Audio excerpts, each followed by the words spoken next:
Hello everyone, today we are gonna have an exciting video and discover how we can use AI with Blender. We are gonna discover different ways you can use all the famous LLMs like ChatGPT, Claude, Gemini and whatever you really like and see how they can be really useful within Blender. Today we are gonna explore two methods. We are gonna use AI as an assistant, so it's gonna be there to assist us and make change within Blender. And then we are gonna unleash the power of Agentic AI. So we're gonna discover together how an AI agent can work with us and collaborate with us to bring our Blender project to the next level. Hello everyone, I'm Professor Rino and I am an AI enthusiast. I've been using AI quite a lot in different ways and now I'm really excited to see that are capable finally to work with 3D scene and support us with really complex projects like the one that we have in Blender. So without wasting so much time, let's go and have a look what we can do with it. We're gonna start using, of course, ChatGPT. You really want to be with me to the full video because at the end of this video, I'm gonna show you some tricks that are not shared in many other videos showing how to connect Blender with the local models. So Ollama, I'm gonna show you my personal and secret trick. So don't tell anyone else. So let's go and get started. There we are with Blender and ChatGPT. So you will see that today we are going to use ChatGPT 5.1, the thinking model. And here we are using the version of 4.5 of Blender. So I've already done some work for us to generate some code that we are going to test together. And the way we are going to do it is to run a Python script within Blender. If you didn't know, yes, Blender can run a Python script for you. So to make sure that you can use it, you need to follow the steps that I'm going to show you here on the screen. So we are going to click somewhere here. You can see that we can start splitting the screen in two. And then we are going to press here and select not Python console, but instead text editor. I really like to use the text editor to write the code, check it, and then run it into Python. So I'm going to just open a file and we are going to copy and paste the code generated by ChatGPT right into here. So you can see that ChatGPT is going to be useful as an assistant to generate Python code for us, and we are going to then test it into Blender. So you can see that the first request that I gave to ChatGPT, it was to generate a Python script to run in Blender the following task. We are going to remove everything in the scene and generate 5 cubes of random sides. So let me copy the code that has been generated few minutes ago by ChatGPT and show you how it works. So first of all, I'm gonna create a new file, paste the code and press here to run it into Python, and you can see the beauty is happening. So you can see that there are 5 cubes that have been rescaled in different shapes. If you wanna see the property of this cube, you can open here and go and check items. You can see that the scale is random and they have a different X location. Yes, you can see all of them have a different random scales and different location on the X axis. And if we keep pressing play, it's gonna randomly generate their position and sides. So the other task that I gave it ChatGPT was to still generate cubes, but making sure that they didn't overlap with each other. So I'm gonna copy this code, select and remove all this previous code and use the new one. Let's see what's happened. So you can see now they are not overlapping any longer, and the good news is that they are randomly located also on the X axis as well. So it's randomly generating on the X and Y. Let's see the next task. So in this case, I'm asking ChatGPT also to assign a random color. In fact, if I go now on the material preview, you will see that everything is in the same color. So I'm gonna copy this code and run. And you will see now we have a beautiful rainbow distribution of cubes here in Blender. Let's see the other task that I tried. I asked ChatGPT to make them floating 10 units from the ground, put on the Z coordinate a floor, and see what happened if they can fall off. So you can see the results. It wasn't really what I wanted, but probably it was my fault here. I didn't specify exactly what I wanted to do. What I wanted is to use the physical engine on Blender to make sure that they could fall off on the floor. You can realize soon that when you do something that is not really clear, it might be misunderstood. So be always careful with your prompting. So let's remove this code and see what I did later. So the next prompt was that I wanted the cube floating and using then the physical engine to make sure that they can drop on the plane. So let's try to run this new code, and you can see now they are floating, and let's try to place here play and see what happened. And yes, you can see that is working. You can see finally that the simulation is actually occurring, and if I run it again and again, you will see that there are different colors, different shapes, and it seems that it's working. So this is one of the main tricks to use ChatGPT for this kind of task in Blender. So you might think, Reno, this is not really useful for me because I don't really need to randomly generate stuff from Blender. Fair enough. I'm gonna show you an example that instead can be really useful. Let's assume you wanna change all the material property of this element here, and we want to do it using Python. If we want to do it manually, we need to go here in material, and for instance, we need to change the material specification one by one, and things might get really boring, especially if there is not a systematic way to do it all together. So in this final example here, I create a code that is allowing me to make this change. For instance, the metallic of the shader to be changed to 0.512. Let's see if it works. And you can see that magically everything is getting changed here in the shader. So pretty cool, huh? So this is a way you can use AI as an assistant to support you generate code with some limitation, of course, because you're not using it as an agentic approach. The good news is that there is a new plugin that is really powerful and allow you to connect a lot of language model with Blender.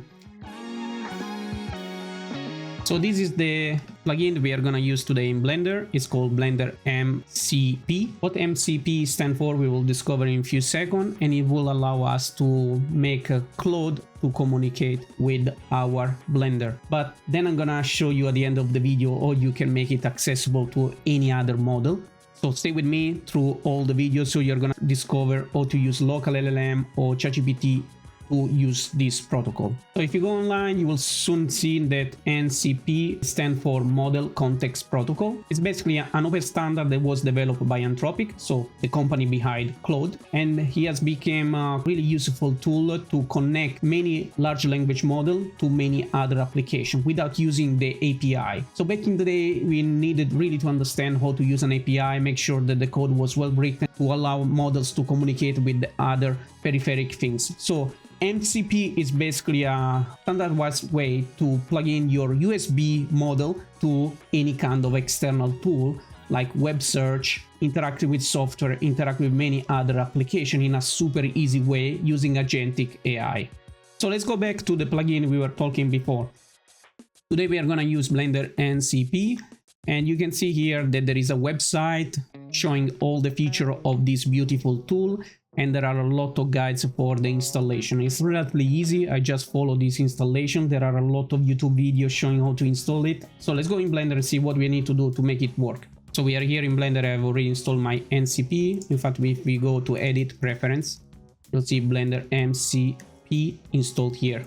And if I go here, you can see that it's here, the tab. And what I need to do is just press this button. Done. So what I need to do then is to open my Claude. I've already installed Claude Desktop. This is the easiest way to connect it with your Claude. You can see the Claude is up and running here. And you can see that the Blender MCP is already up and running. The only things that you need to be aware of is that you need always to open Blender and connect the server before even opening Claude. If you do the other way around, you open Claude and then Blender, is not gonna work. So this is the only tricks that you need to keep in mind. So you can see here that this is the big limitation of Claude. Yes, if you start using for just few tasks, you will see that you are gonna run out of the free usage that you have, even for a paid plan. So you can see that we can't do much more than a few tasks within Blender. That's the big limitation. That's why at the end of this video, I'm gonna show you the way around on how you can use alternative solution to communicate with Blender. So today I'm gonna show you a bit of example that I've been running for you in the last couple of weeks, because I try to spend a bit of time using these tools so I can give you a fair overview of what they can achieve. Let's go and see all the exciting stuff that I've been discovering for you. So this is half of the video, and I hope you are enjoying this new exciting way in which you can use AI with Blender, and I hope you don't mind support this channel by pressing the like the subscribe, and of course the bell, so you will be notified because I'm gonna release many more exciting videos on Blender, AI, and many other exciting topics with digital technology. So thank you in advance for your support. So the first task I want to show you is the one that I did with Wall-E, yes, the robot. So I gave an image to Claude on how this robot looked like and try to see if he was capable to rebuild it for us. So I'm gonna play my recording and describe then what's going on, but I'm gonna sometimes accelerate them for you because you will see that sometimes it takes quite a lot of time to get even a good model up and running.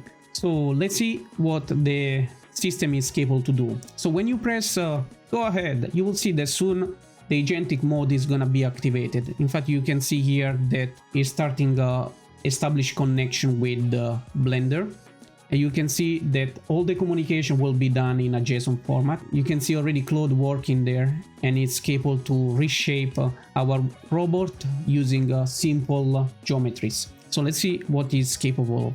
So you can see that as you go forward, it's capable to plan and do the work, but also sensing what's happening in Blender. So this is the perfect definition of an agent. It's a system that is capable to sense the world. In our case, it's the Blender world, and capable to make an action to perceive a specific goal. In our case, the specific goal is to create a Wall-E robot. So I'm gonna speed up this and quickly show the results of this iteration. And that's the best things that Claude was capable to do. It looks like fairly close to Wall-E, not exactly the same, but you can start getting the sense of what you can expect with MCP. Many people might say, it's completely game changing, it's gonna remove all the work done by the modeler. Probably not yet. The second example I want to show you is the creation of a solar system using exactly the same approach. Try to get a sense of what we can achieve with relatively easy geometry. Of course, the planets are all spheres, so it's gonna be probably relatively easy to get the task done with also simulation of the planet moving around the sun. So let's speed up and see what it's capable of. So you can see that he has been managing to create a relatively good example of the solar system. Saturn is spinning a bit oddly. I asked actually to make sure that the movement was fairly accurate compared with what you will see in the reality for the solar system. The other cool things that he tried to do while iterating is to put a camera, take a screenshot so you can view what's happening in the Blender scene from a, let's say, human perspective in terms of animage and rendering. So you can see here, for instance, that it's even changing the background color, so it's gonna make it more realistic.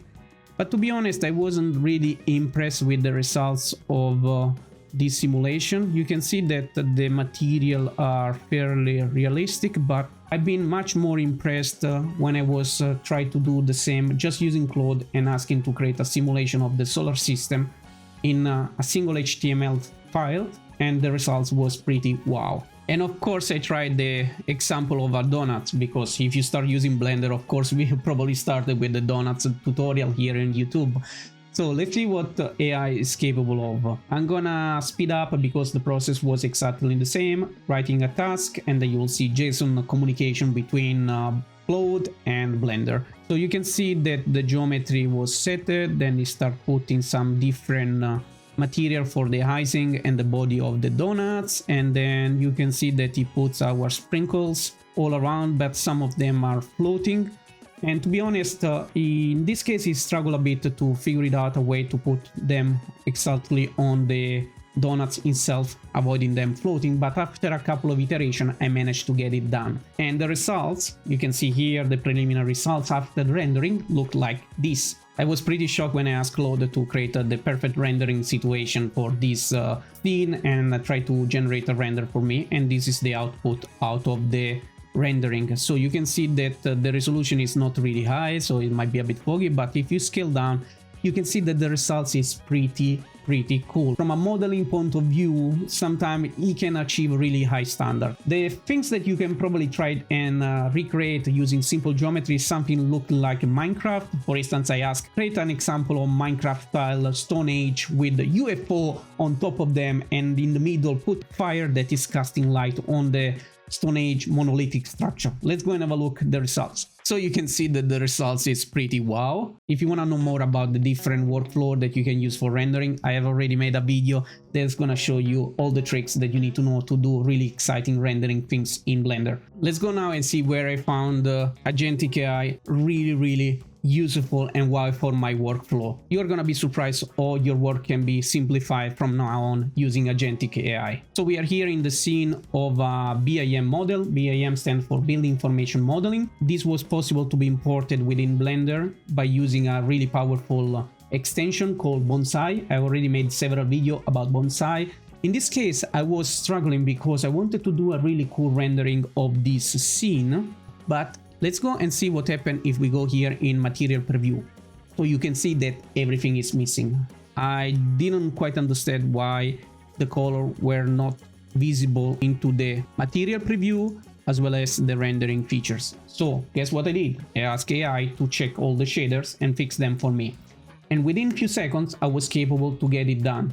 And what I actually asked then the agent was like, come on, you can do a good job to locate a camera and nice lighting to have a really photorealistic visualization of this 3D model of a house. So let's go and see the results. So we managed to pass from something that looks like this, you can see that the rendering was completely off, to something that looks like this. So it's pretty impressive because you managed to put all the right lighting, the camera in the right location, and I was able to use Cycle to create this nice photorealistic rendering. Then I tried to challenge the AI even more. I want to have a nice visualization at nighttime with some soft light from the house casting around a bit on the background and try to see what was the result. The results was pretty astonishing. You can see here I was pretty shocked in the capability of the AI to locate some internal lighting, and the full scene is pretty exciting for me. I was really pleased with it, and I showed it to my colleagues and say, hey, with AI I managed to get this, and they were like, what?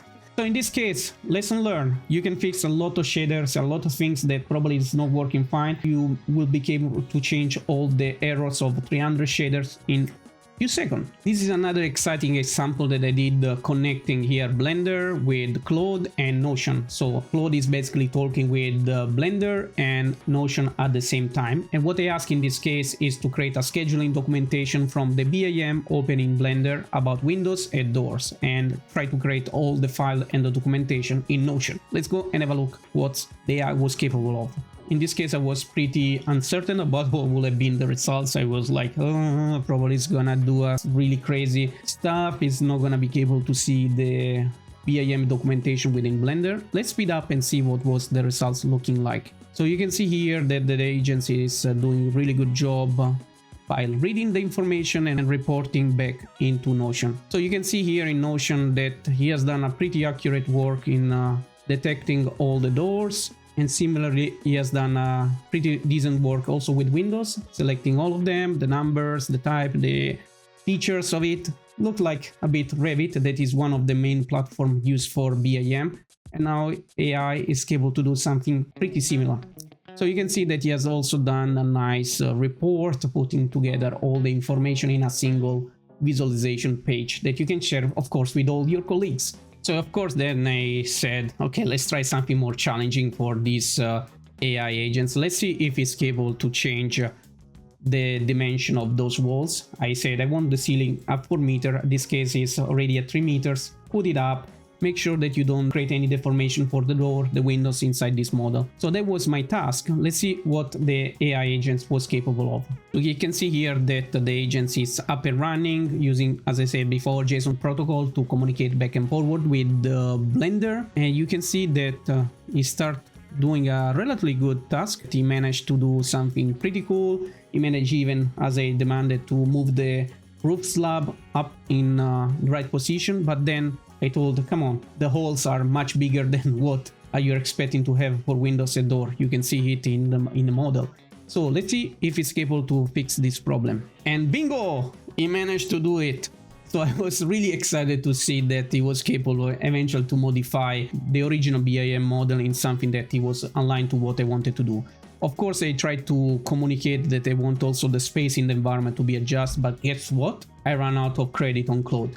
So that's why we are gonna see now the alternative way you can communicate with Claude using a different solution that will allow you to plug ChatGPT, local LLM. So the solution that I'm excited to share with you, of course, is still using MCP, and you're gonna use it with a completely different platform. So let's go and have a look what we need. The tool we are gonna use today is called AnythingLLM. It's a really powerful platform that you can use for many local LLM, and today we are gonna use the Ollama models. Ollama, it's one of the main place where you can go and download local LLM, so models that are capable to run on your PC without going to the cloud, so you're gonna be super safe. I even made a video on how to use the Ollama interface. Have a look. You can plug and play your language model on your personal PC, having 100% of privacy. So what I did in my computer is to download Ollama, download AnythingLLM, and make sure that they communicate with each other. Relatively easy. There are a lot of documentation and a lot of video to show how to do it. So let's go and open AnythingLLM and see how it looks like inside. So you can see that AnythingLLM is open now, and the only things that you need to do to make it work is making sure that it's connected with a language model.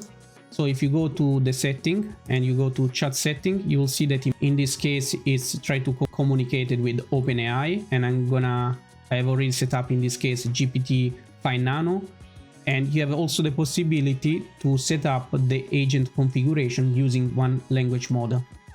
But you were saying, Reno, that we can use it with Ollama. Of course, you can connect it with the Ollama model. You can see they are here. You can see that there is Gemini. There is a lot of other models that you can use with. So with the Ollama, you will be capable to use your local machine. In this case, with OpenAI, you are basically using an API. And by using this API, you will be capable to pay as you go and use ChatGPT to communicate with the Blender. What if you don't have an API key? I'm gonna show you where you need to go.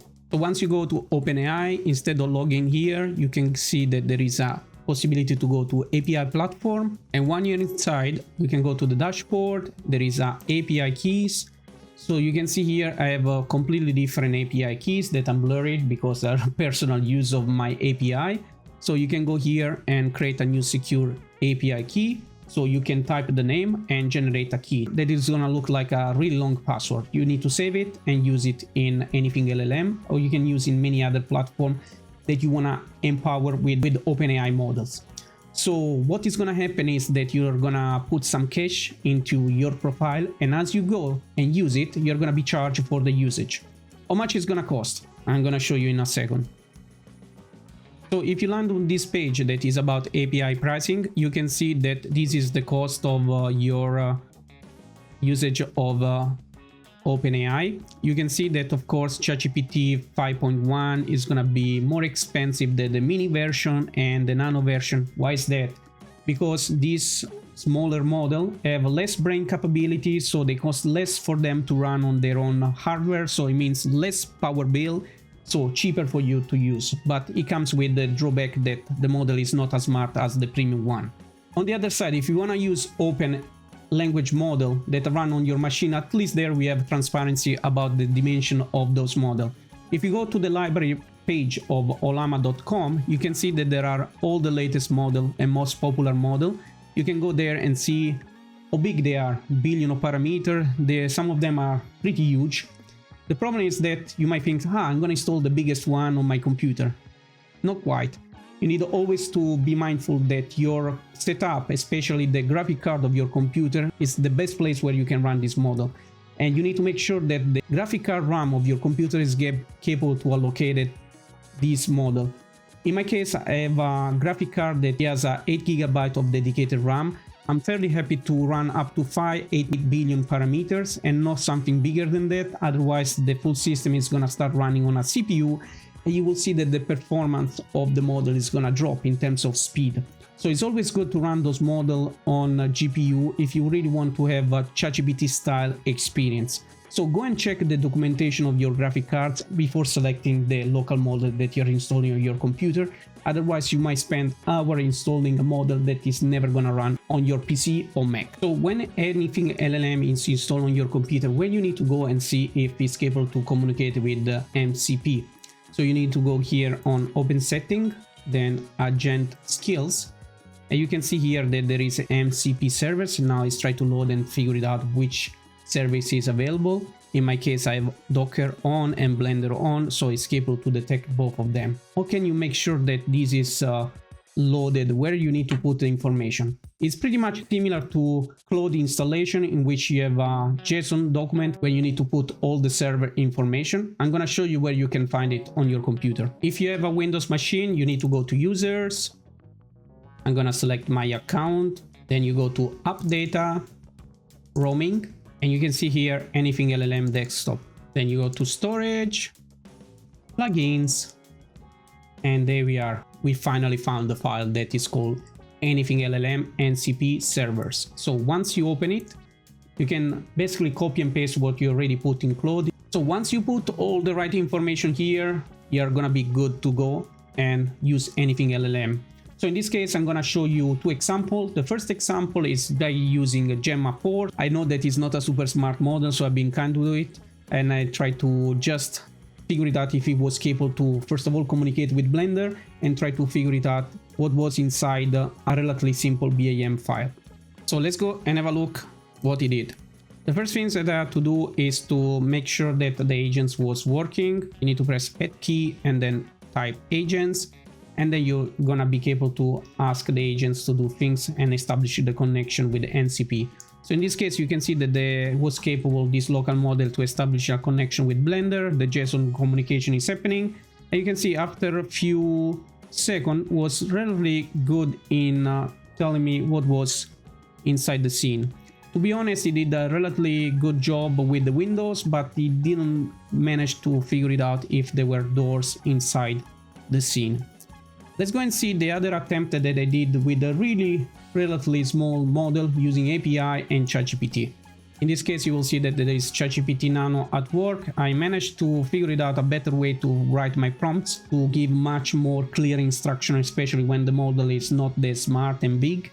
And let's see if ChatGPT Nano was capable to read actually a much bigger model, the one that you see here in Blender, and capable to extract the information about the door and windows. So I was kind of on the fence on the capability of the model. So you can see the MCP conversation was happening, and after a few seconds, actually ChatGPT Nano, the smallest that you could use, managed to do a relatively good job. In fact, you can see now there is a lot of matching between IFC doors, IFC windows with what was actually in the original project.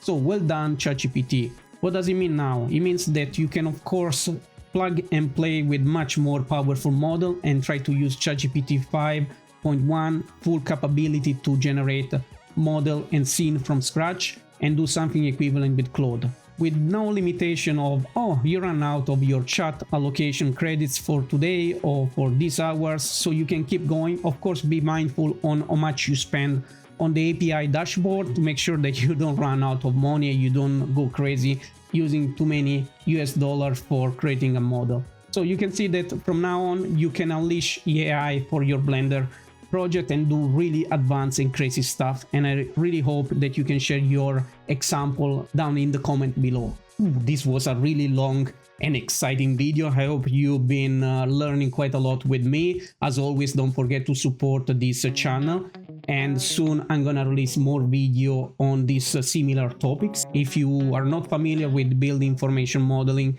and tool like Bonsai that can work within Blender, I made already a playlist that can be really useful for you to catching up with this exciting build environment technology. Thank you for now, and see you to the next episode. Bye!